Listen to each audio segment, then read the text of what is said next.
always asked about when are you gonna hold something, and we finally did. But we're happy to have people come in and see that we're here and that we're publishing our daily papers, and we've got weekly papers, and we've got magazines. We've got great advertising, and we've got great editorial content. Part of what we're going to do today is we're going to have Tracy, who's our editor for all of our publications, talk with you about what we do for news, business news coverage, and for how do you get information to the editorial department so we can cover events that we're doing, press releases, and how do you get those submitted. And then we're going to have our executive sports editor, Bill Burke. Bill is a staple in the community. He's been on television, he's been on radio. We've been lucky to have Bill for longer than he'd want to admit. What that goes back to is a graduate of Merrimack College. He's been at Tom Brady's house in California where he's grown up, and hobnobs with lots of celebrities and plenty of World Series and Super Bowls over the years, so he'll be able to entertain you and take some questions about it. But we're glad that you came here. Thank you very much. The doors are open anytime, and Tracy's going to talk with you about how you can get your news and information sent to us. Ready here or there? Very nice. Good afternoon. I don't think I really need this, but so yes, I'm Tracy Rao. I'm the editor of the Eagle-Tribune, and I'm also the group editor for North of Boston Media Group. For those of you who don't know, North of Boston Media Group is comprised of the daily news of Newburyport, the Salem News, the Gloucester Daily Times, the Eagle-Tribune. We also have 3 weekly newspapers, the Dairy News, the Haverhill Gazette, and the Andover Townsman. We have a monthly, the Carriagetown Monthly, and we also have several magazines. So we're a pretty big operation. The way it works is individual. Are you all from pretty much the Merrimack Valley here, right? You're all would be coming to the Eagle-Tribune for your looking to get news in the paper. Okay, so.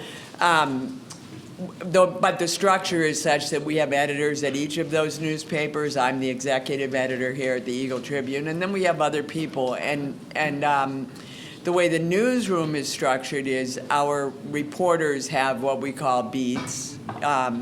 Essentially, they cover individual communities. So depending where you are located, that's kind of who you're going to want to get to know.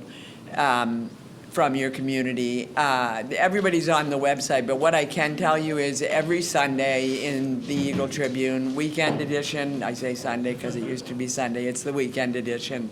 It comes out on Saturday. It's our flagship paper. It's big. It's got lots of stuff in it. That's the one where we run our business news as well. So that's the business briefcase. We also run business stories throughout the week. I can tell you, I keep track of the analytics and the metrics for the newspaper just so we kind of keep our finger on the pulse of what people are wanting to read. And aside from the big stories, the what we call the, I can't say that word, stories, business stories are wildly popular. I will tell you that. If you're opening a new business, if a new restaurant's opening, a new retail store is opening, if a beloved place is closing, the traffic on those sorts of stories is wild, and it doesn't, that's not surprising, right? That's what people do. They live, work, and play here.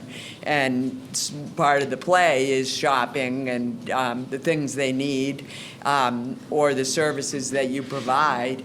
So by being in the Eagle-Tribune as an advertiser, but also by submitting your press releases and your news, you raise your visibility, and people want to see that. I will tell you, the traffic, again, is very big on that. So the way to get into the newspaper is you really need to submit your press releases. It's no secret that local newspapers, in fact, I had an editorial in the paper yesterday on this topic because yesterday was National Local News Day.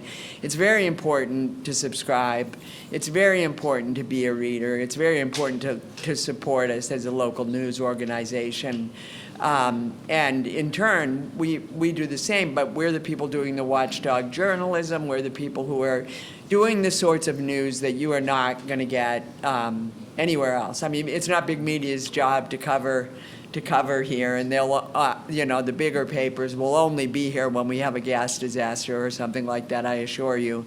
But we're here to do things like your business is, celebrating 10 years. You're opening a new business. Somebody had, even as simple as somebody new has joined your organization, all you need to do is to write a press release, and I won't go into the minutia of press releases if you don't know how. My phone number is right on the top of the website, on the contact us page. I will help you do that. But we need you to do that because we don't have the same level of resources. We used to, when I started here, it was a really long time ago, but it was 22 years ago. But I started as the business editor, and at the time, we had a full business department with 3 reporters and so on. It's not like that anymore. We are structured very differently. Your local news reporter, so for instance, Teddy Tosher covers Methuen. So Teddy's your guy if you're in Methuen. Angelina Berube does the Andover and North Andover. So she's your person for the Townsman or for the Eagle-Tribune, those communities. I can go on. Haverhill is Jonah Frangiosa. Tim Jean, who's lurking around here somewhere taking photos, he's our photographer. He's everywhere. So each community has their person, and if you can also find that on the website. But back to what I can do for you. I mean, I am a good starting point because I can point you to where you want to be. When you're doing press releases, if you take photos, that's even better. It raises your visibility. It ups the probability that we're going to want to get it in. But we do get these things in. It might not always, people like to call and say, when's it going to be in? I can't tell you that. And also, I want you to read the newspaper so that you'll know when that happens. But it's really any sort of thing that is news. If it's news, we want to have it. And the business briefcase is pretty big every week. And you'll notice that on those business pages, which sometimes is 1, sometimes is 2, there will also be things that break out. They're more of a story than a brief. And again, during the week or any other day of the week, you might see business stories. You'll see them on page 1 often. We're trying to give the readers what they want. And what the metrics tell me is they want to know what's going on at your businesses. So with that, I'm happy to field any questions before I turn it over to Bill, and he's going to tell you how the Red Sox are going to turn it around and win the World Series this year. No, I'm not. But yes, did someone? Yes. Go ahead, I won't watch. It's my fault. Would you take a press release today? Yes, absolutely. I like having them emailed to me if possible, but I will take it from you if you have it if you have a hard copy of it for sure. It's easier for us in general if you just email, and again, you can start with me if that's what you want. Then I can educate you as to who you might want to use as your more permanent contact. But we're looking for them. Yes. So I represent a restaurant that is actually in Linfield. We have other restaurants too. Probably the Salem Evening News would be a better location for press releases. Yep. Would that still go? No, just go to the Salem News website. John Castelluccio is the editor there, and he would be the person who could help you get to the, I don't know, where are you centered? Are you saying there's multiple restaurants? Yeah, so I would call John Castelluccio, but again, the editors at the other papers report through me. So if you ever have a problem or anything, just let me know, and I can get you to who you need to be. Yes? What is the fee structure? Well, there's no fees for the editorial content. We are separate from advertising. We're here to get the news to the people. The fee structure, you can talk to Mark. Advertising, I just didn't know if it was a fee for the No, not at all. You can just send us your press release. If there's a problem with it, or if we think it would be better served to be advertising, I would be upfront about that as well. We do something called sponsored content, which has a fee with it, and it is done by people who are not journalists in our newsroom, but who are journalists. So it's storytelling that's very much focused on not necessarily a news hook. It's a story ad, if you will. Like So, improving business. right. Right, exactly. So those are separate from what we do in the newsroom. We're looking for what you call a news hook. So brand new restaurants opening up. Everybody wants to know that. Beloved restaurant is closing. Everybody wants to know that. You know, there's a new CEO at the hospital. We certainly want, you know what I mean, that kind of stuff. Now, if you have mover shaker news like that, which is basically just moving within your business, we can always, just a brief, you can send me a press release. If it's too long, our editors will cut it down to what it needs to be, send a headshot with it. That kind of stuff we'll get in the briefs. Then sometimes something just rises to a story, and that's a call that seasoned editors, we have, I hate to say it, there's well over 100 years of experience among the editors in the newsroom, and there's not very many of us. So, you know, we can help you with that. Is that good? You guys want to hear from Bill now? He's a lot more fun than me, but I had good information. Thank you.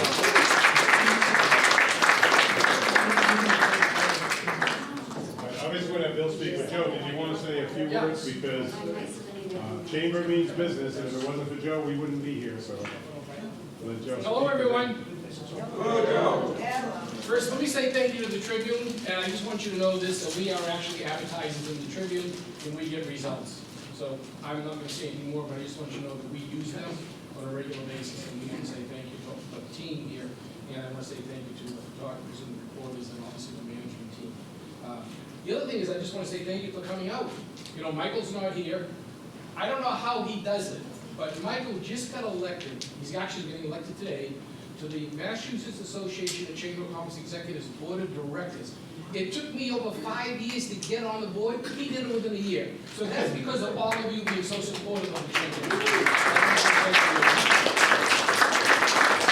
And if you notice, Michael is starting to train and appoint, you know who I'm going to talk about in a minute, his baby Young to be the next chamber president. He's got the shirt, you see the shirt, so if you see the baby, that's because he's learning fast.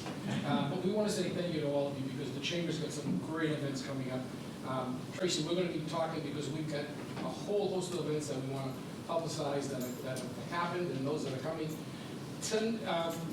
Last night we did a great program at X Golf. We did a speed networking program Tuesday night, I think it was. That was sold out again. We went to a great program that you hosted. Thank you so much for inviting us. We did a ribbon cutting about 11:15 this morning. And then Monday is the Taste of Haverhill. A brand new program. It has over 20 food vendors. It's got 150 plus people already registered. There's still time to register. Once you get in, all the food is complimentary, and we've got some great restaurants, some new restaurants as well that we've not worked with before. And then in September 28th, we've already talked to our friends at the Tribune. We're doing the Taste of the Merrimack Valley. You're going to see that coming along. But the expo in the fall is coming along. There's going to be a great golf tournament in July. There's going to be a whole host of networking mixes, business after hours, noontime lunches, a whole host of things that we're going to be doing, so let us know how we can help. I want to say thank you to Mary Beth. She's in the corner, the quiet one. Raise your hand. Mary Beth helped organize this for us, and I want to say thank you to her. But again, thank you to all of you. The Merrimack Valley Chamber, without a doubt, is the largest, most effective, most active, most awarded business organization. Not because of me or Mary Beth or Michael, it's because of you, the membership. Because our membership continues to grow and expand. It's diverse and it's active, and that's why I'm so happy to come to these events because I see the life of our members. And again, it's like last night, yesterday, the night before. It's just very good. We want to say thank you. So thank you. It's all true, by the way. You can fact. She's going to fact check all that. The most important chamber of commerce in the state. Just want to mention that not one but two business trade shows. 115 programs a year, no other change can touch that. And we have friends at the Eagle-Tribune and not the Boston Media Group, and we want to say thank you. So thank you, and I look forward to hearing your speaker, who I follow religiously. Not sure I agree with him all the time, but I follow religiously, and he's going to give you, I think, some optimism. What do you think?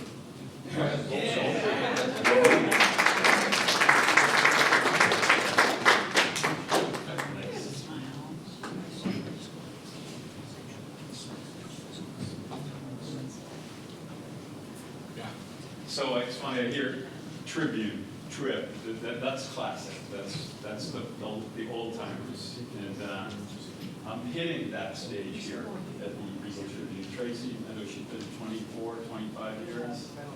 Yeah. So first I'll tell you a little bit about myself. Bill Burke, executive sports editor here at the Eagle-Tribune. Grew up for the most part in Quincy, Mass. And south on by the ocean. And my connection to this area was two basketball players who grew up in my neighborhood, the projects.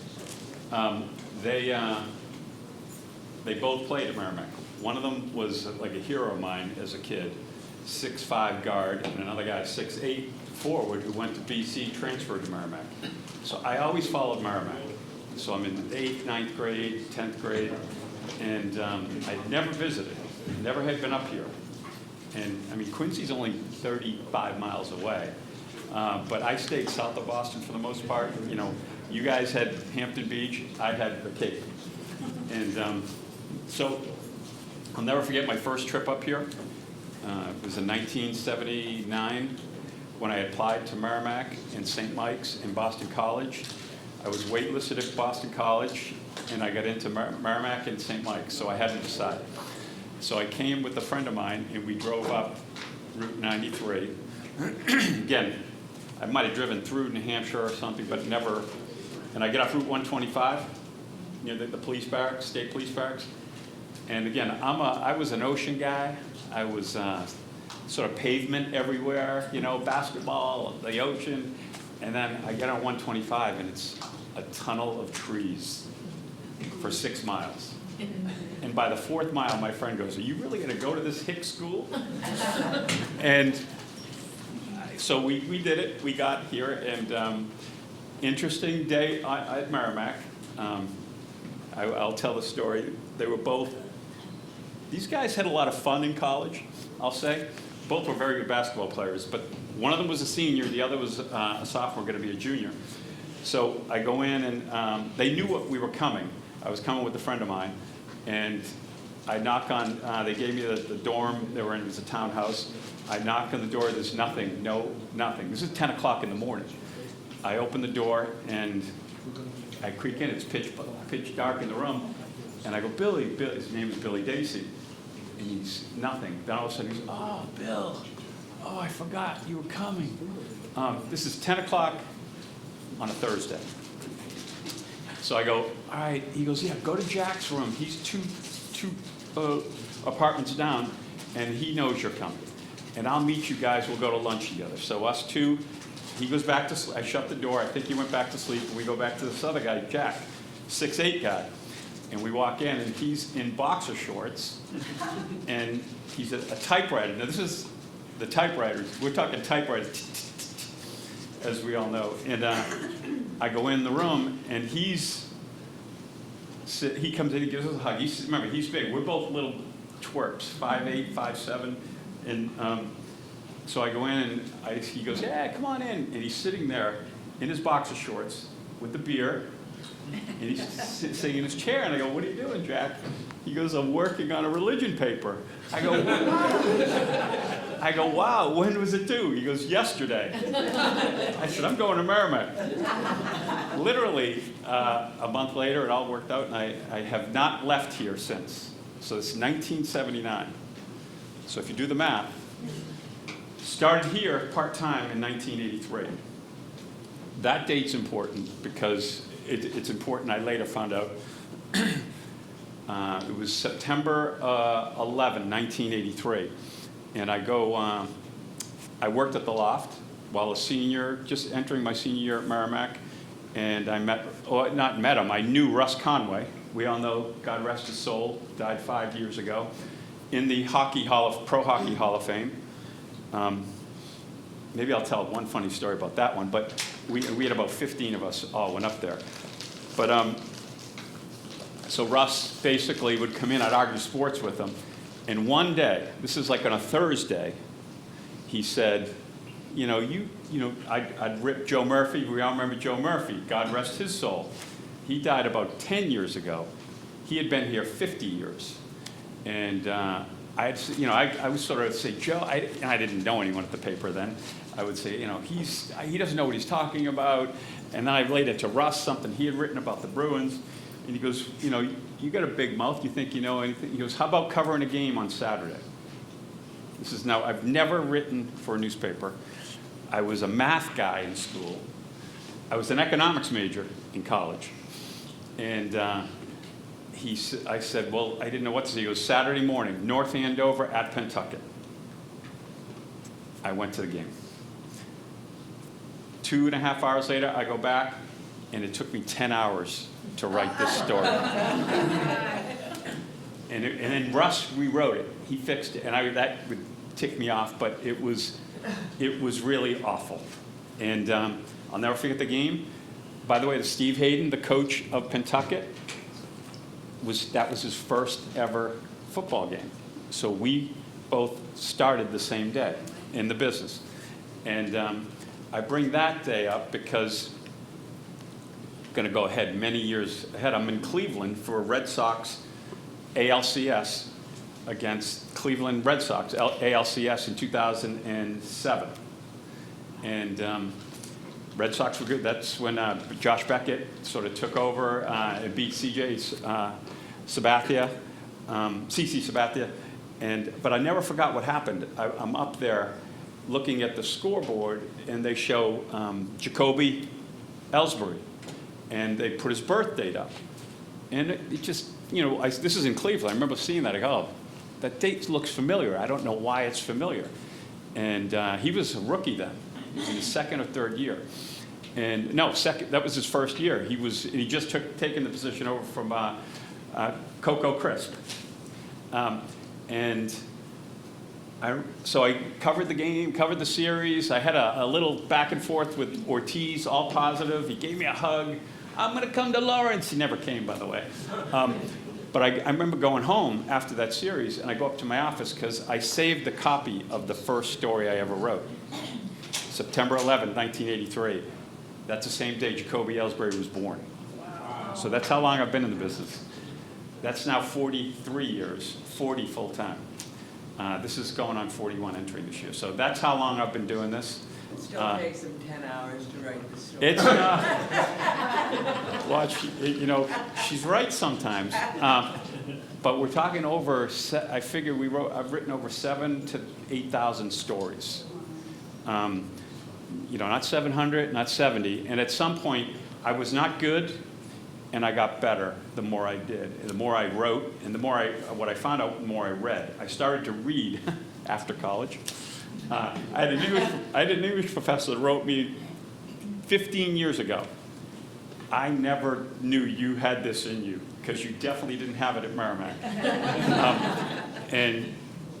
But what happened is I came in the business because of sports, which is the back door, and I don't recommend that door. But I ended up staying because of the stories. Tracy had just said, how do you get stuff to us and get it in the paper? I'll tell you how. First, the phone, either the phone or an email that says story idea. When I see story idea in the subject line, not a press release.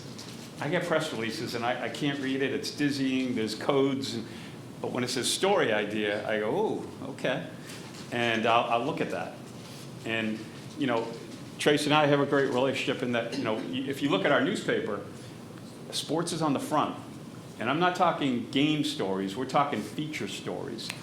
We got one coming not next Sunday on these two women who are running the 25th straight Boston Marathon. And they both, which is a big deal. because they entered the quarter century club. And once you run 25 straight Boston Marathons, you don't have to qualify anymore. You automatically run the next year. The only thing is you got to finish.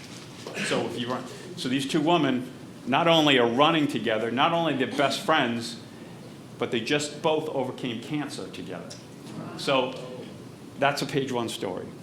And that's when you, if story idea, you put that in the subject line, she's going to look at it and I'm going to look at it. And we're into stories here. We're not into so much events. We're not into games. We are the paper of record. We understand that, but we're looking at the stories because that's what people remember most. And you know, I mean, I've done some crazy stories. I wrote a story, one of my all-time favorites. I went to this tryout for arena football. I was 40. That was 20 years ago. 24 years ago. Up in New Hampshire, Manchester, New Hampshire. And I was probably about 45. It was probably 20 years ago. And I had called the team and said, I want to do this, but I don't want anyone to know. So I got a hold of the head coach, who was a former coach at Duke, and he said, let's do it. I go, look, I'm a decent enough athlete. I definitely, you're going to tell I'm not a quarterback, which is what I was trying out for. Hey, that's not funny. What, 5'9" quarterback? Come on, Doug Flutie? So I told the coach, and I had one of the best days. I went up, I'm asking questions. I said, hey, do you serve lunch? And they go, what?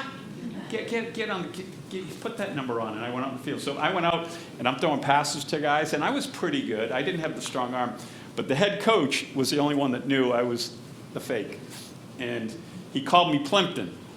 Now, only the George Plimpton, the legendary George Plimpton, wrote a book called Paper Lion, where he went in for one series with the Detroit Lions in a exhibition game, preseason game, and he wrote a book about it. So I knew what he was talking about. So Plimpton, nice pass, Plimpton, and all the kids had no idea. One guy comes over to me, he goes, dude, where'd you play? I go, well, I never played in college. I went to Merrimack. We didn't have a football team then. He goes, really? He goes, all right, yeah. I go, why? You got something to say about my game? He goes, no, man, you're cool. You're cool. And when it was over, I wrote this long story about my sort of football career, which ended in 8th grade when I hurt my neck. And I didn't like getting hit. But it was fun. That's the kind of stuff that people, and so it's funny, I ran into a guy 2 weeks ago, and he said, and I'm only brought that up because he brought that up. So people remember the stories, the really good ones. Now, we have to do the daily stuff, which is what we do. I go to Fenway.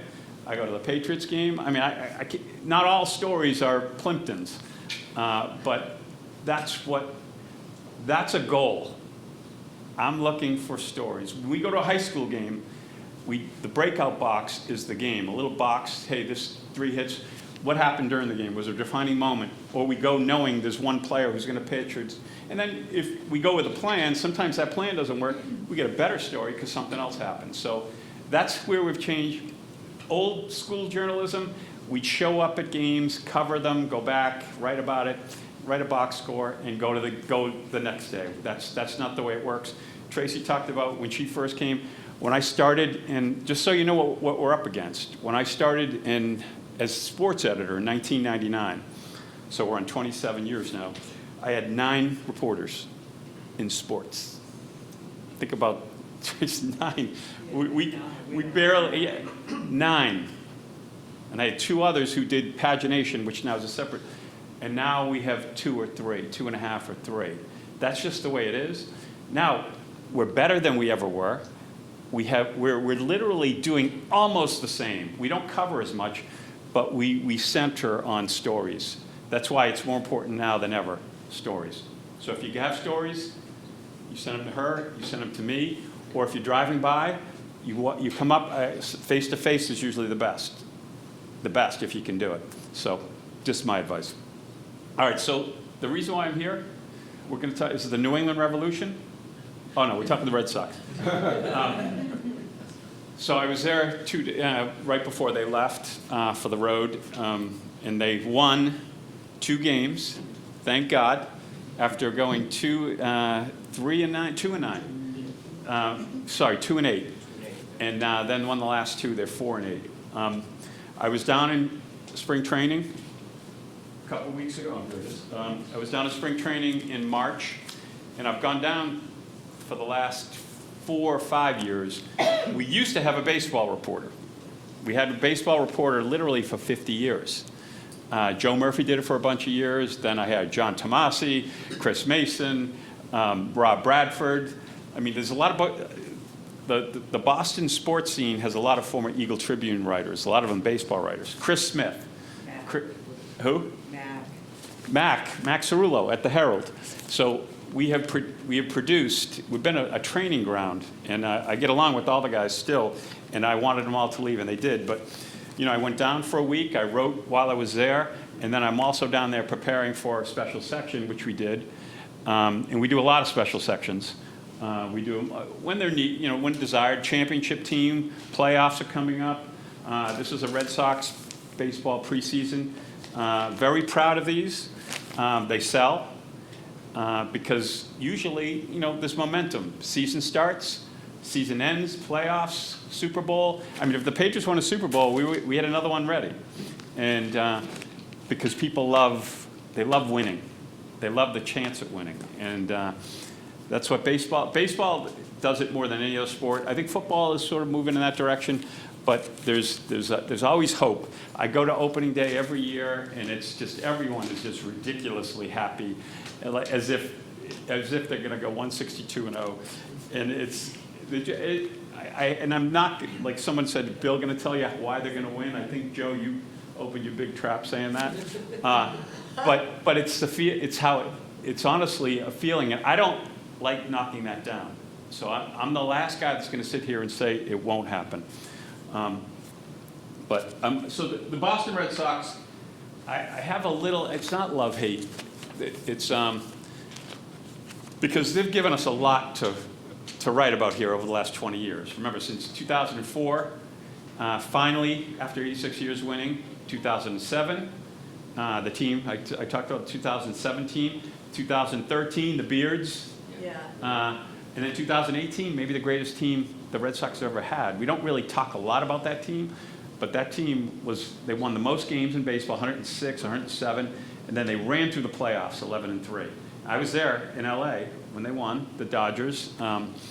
And so I've had a lot of great experiences, and don't get me wrong, I do like traveling a little bit, not as much right now. I did a week at the Super Bowl, 8 days at the Super Bowl, a week in Florida, and that's it for me. I honestly, I don't want, you know, something else will come up down the road, and I don't mind doing it, but I like also being home, and I do like the local stories. We got a lot going on at Merrimack. We got high schools. We had 2 teams make deep runs in the state tournament. Those for me are the best. You have access to the local kids, the athletes, the coaches, and they tell you things that you're not going to get from the pros because they don't know. And those are the stories I love. Like I said, I'm chasing stories. I'm not chasing games. I'm not chasing winners or losers. I'm chasing stories, and we all are. All right, so the Red Sox.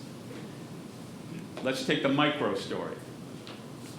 They're 4-8. Is it totally unexpected that they're 4-8? No. Would I have predicted that they're going to be 4-8 and struggle for the most part this year? No. But I will tell you, chinks in the armor started like a week ago, and my one fear about this current Red Sox team was they don't have a leader. And in fact, I wrote about it in Cora for now must lead the 2026 Sox. So I guess I knew what I was talking about. I believe when they lost Bregman, Alex Bregman, third baseman, they let him go to free agency. They signed him for 1 year. They get rid of Rafi gone. Rafi Devers. So they basically got rid of Devers for Bregman, and now they're both gone.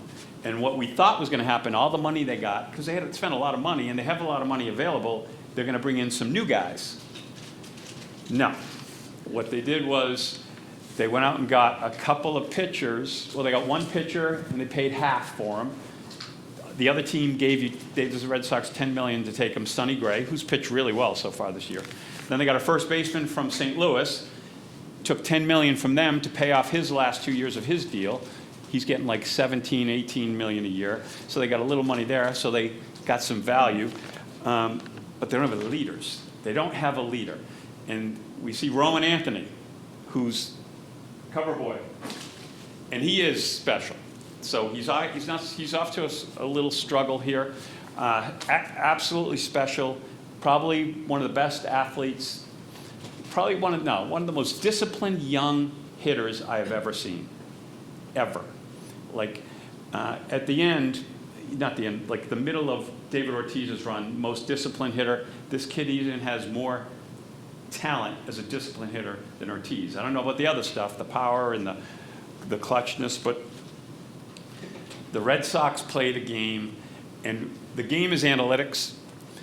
What is analytics? It's basically you take numbers, what athletes in baseball, you take how they're performing, how they're hitting, exit velocity, what they're hitting on certain counts, swing and miss. You hear that a lot. You hear the announcers say it. That's a big deal, swing and miss.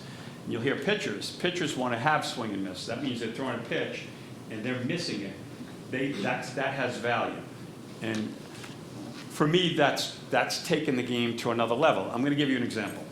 Jim Rice. This is last year. I'm down in Florida, and I'm sitting talking to Jim Rice.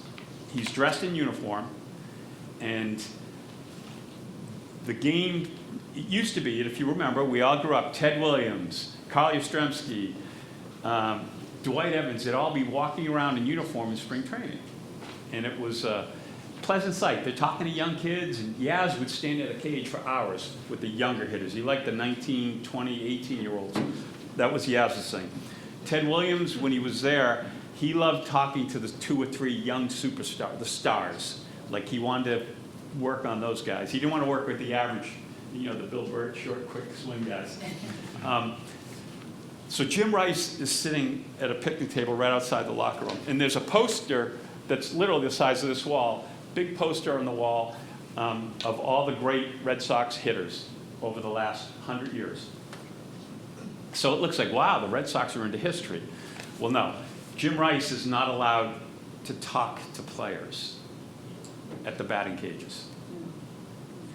Why? Well, Jim Rice's theory was you swing down on the ball, and the theory has changed from swinging down on the ball to now it's swing up on the ball. Now, it's funny, Ted Williams said that when we didn't know what it was called. It's now called analytics.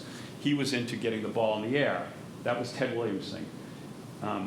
Jim Rice said, no, you get down, you swing down on the ball, and you undercut the ball. Well, no. The new Red Sox regime says, no, that's not what we want our young guys hearing. We have a system, and the system's in place. They get their charts. They know what their strengths are, what their weaknesses are, where Jim Rice just goes in and watches. Hey, your left hand, what are you doing? Get your left hand up. So Jim is sitting there, and I'm talking to him, and I go, what are you doing? What are you doing here then? He looks at me and says, nothing. And I said, well, that's crazy. He said, yeah, it's nothing. They don't want me around anymore. Now, Jim Rice is also on the NESN broadcast, so he's got to be a little careful, because the Red Sox own NESN, the franchise, the owner. I'll get on him later, John Henry. But, so Jim Rice, so I leave. 2 days later, Jim Rice talks to a young player. He did have, I don't know if I incited him to do it, but he did it. That young player went to a coach went to someone else, and they went to Jim and said, Jim, don't do that again.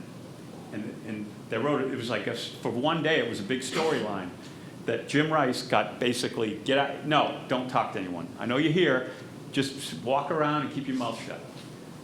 Fast forward to this year, I go back down there. First day I pull in, big, if you've ever been, has anyone been down to Fort Myers? You have to go. Great experience. The stadium is Fenway Park in the confines of the park. The outside is beautiful. It's shaded, so you're not in the sun for the most part. Beautiful area in Fort Myers, 4 miles, 3 miles from the airport, so it's very easy to get to. So I pull in, and there's a big parking lot, and it looks like a golf course almost. So I was there early in the morning. There was a game later, so no one was parked. There was no cars there. And I look, Jim Rice is hitting golf balls in the parking lot. So, and I didn't write about it, but there was a story here.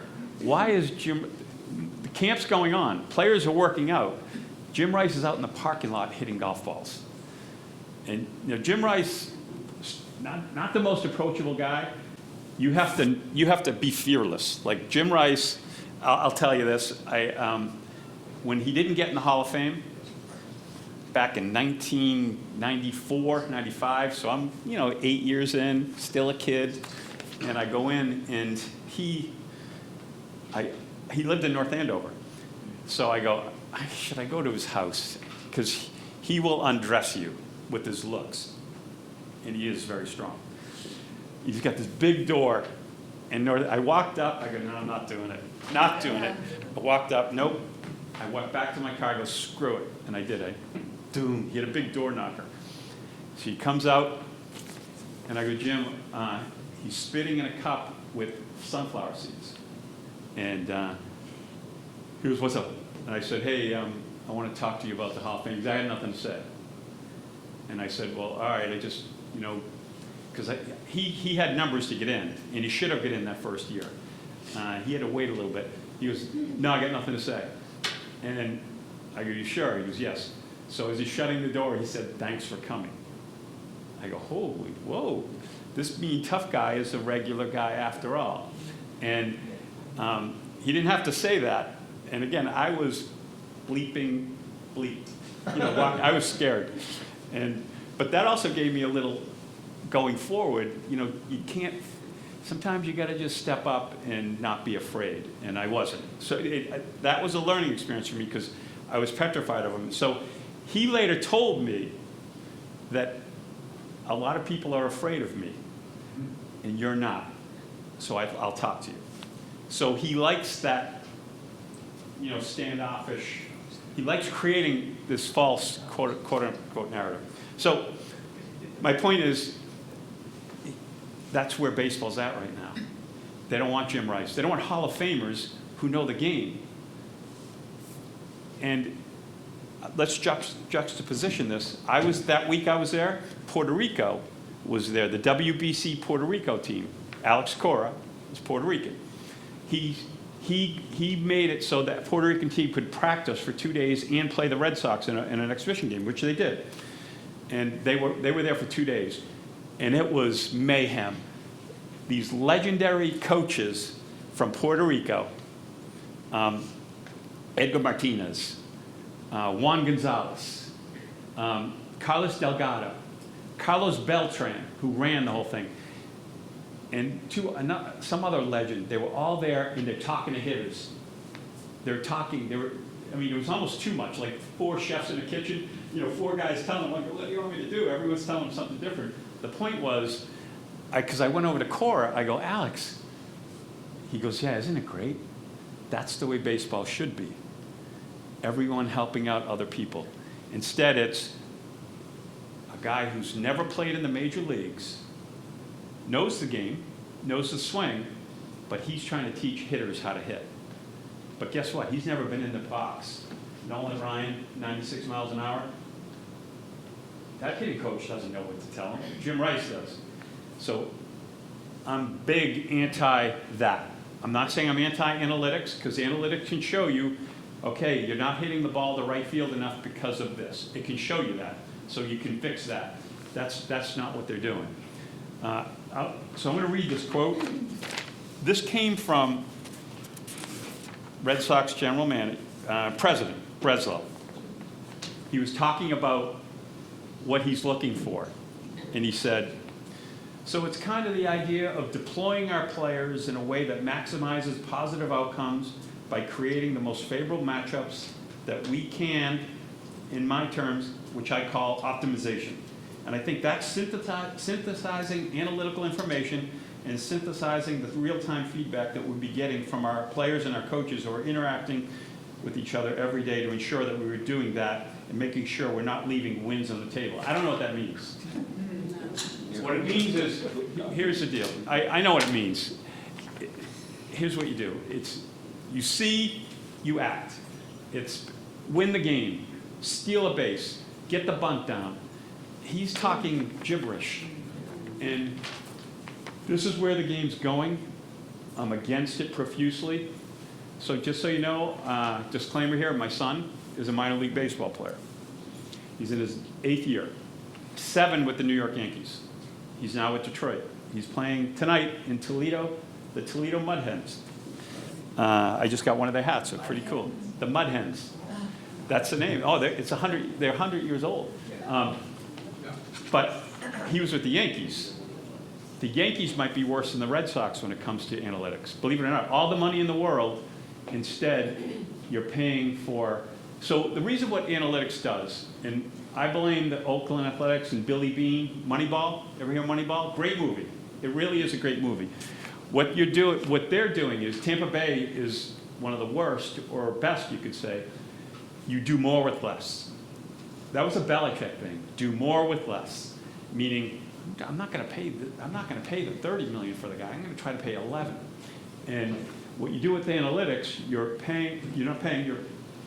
getting guys that do some things well, and you use that over short term. So nowadays, relievers come in and do 1 inning. 25 years ago it was 3 innings, a reliever, 4 innings. I mean, Bob Stanley had like 150 4-inning saves. There's no such thing as a 4-inning save nowadays. In fact, there's no such thing as complete games. I mean, last year, the leader in complete games was 1. There were like 25 guys that had 1. So Bob, remember Bob Gibson? Yeah. 37 starts, 37 complete games. So the game is going in a direction I'm not thrilled with. It probably will fix at some point. You got the Dodgers who say, screw it, we're going to pay. And, they're paying. So the Red Sox, and this is my other beef with the Red Sox. So this is the macro story. The micro story, they're struggling. The macro story is the Red Sox have gone from, in 2018, the number one, they paid the most in baseball. And guess what? Best team in history, won the World Series in LA. Now they're 12th in baseball.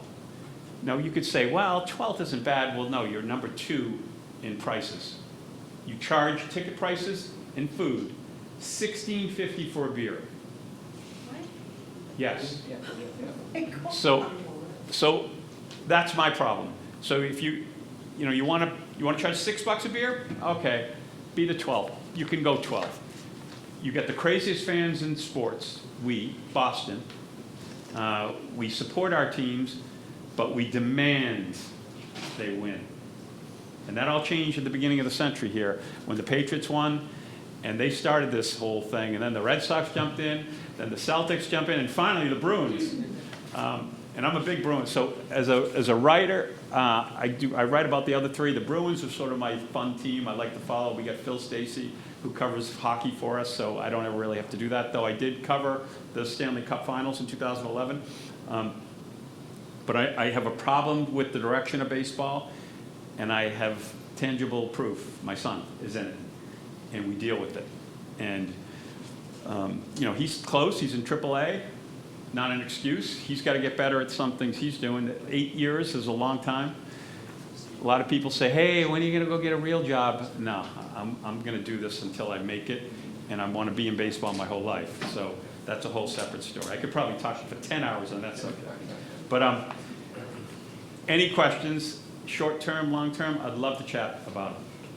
Anything. Yeah, we're going to take some questions. We have time for like 3 questions. Anyone have any questions? Direct them to Bill. Do you think we'll add a power hitter to replace Bregman? Well, no. So okay, I'll say Like this. not even during the season, like in a trade? I'll say this. Something could happen trade deadline, but the only thing about the trade deadline, the Red Sox are not trading for a player as a rental. So a rental, you're gonna give up a good young player, a good young pitcher, just to potentially go to the playoffs. That's not happening. If there's a guy that has two years left in his contract, or 3 years, maybe. This is their team. Now, my problem is, they could have gotten Pete Alonso. Don't want to be all baseball talk here. Pete Alonso, you know Pete? No. I know Pete. Pete Alonso and Bregman, in my opinion, if they signed those two guys and then got a pitcher, because they have the prospects to get a really good pitcher, Joe Ryan from Minnesota, this team would be set. Now, they might be struggling a little, but you know what? Alonso's going to hit 50 homers. Bregman's going to be fine, because a couple of those guys are struggling, even Joe Ryan. These Red Sox, we have no... I'm not going to guarantee that they're going to turn it around, that all these guys are going to be, because they're all decent, good players. Those guys are stars. And stars, for the most part, they're going to turn it around. That's why baseball, you sort of know. Don't worry, he's going to be fine. You'll say that after 2 weeks. So I say no. I say one more question. No. All right, give him a round of Oh, one more, applause. give one more. The New England Patriots next year, like in the Super Bowl. Yeah. No. Why? Schedule is brutal. But I think they're going to be better than they are this year, but I don't think they're going to make the Super Bowl. I think Kansas City, Baltimore, Buffalo, these teams are going to be, the Patriots sort of caught everyone off guard, not going to catch everyone off guard, but it's going to be more fun this year because they're going to play real teams, and they're still going to be very good. I think there's going to be 2 or 3 teams better. But I think their year is the following year. That's going to be the great team. And we got to figure out Mike Vrabel. He's going to get over his issue. I don't know what's going on there. So 2 things. First of all, make sure you put your business card in the cup over there, because the Tribune generously is going to offer 2 sets of Red Sox tickets. We'll do that in a minute. And they're also passing out baseballs for you. And Mark, join us if you would. We just want to say thank you to the Tribune. Thank you to our good friend Bill. He's really I don't know anyone else that knows the stuff he knows and talks about it so openly and honestly. So we have a nice little plaque for you, and this is in recognition of your work here at with the Chamber and with the Tribune. We want to say thank you. And Trish is a member of our board of directors.